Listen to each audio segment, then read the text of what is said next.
Hi everyone, welcome back to another video from Wake&Tech.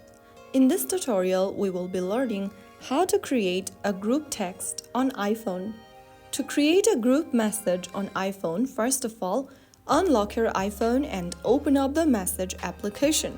After you open up the Messages application, tap on the Compose button, which is indicated by a pencil icon in the top right corner, and then in the To field, type in the name or the phone number of the people you want to add. After selecting, you can go ahead and search for multiple contacts. You can also tap the plus button on the top right and choose contacts from your contacts list.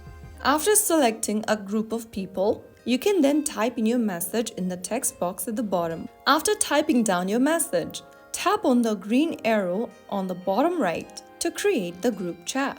And that is how you will be able to send group message on your iPhone.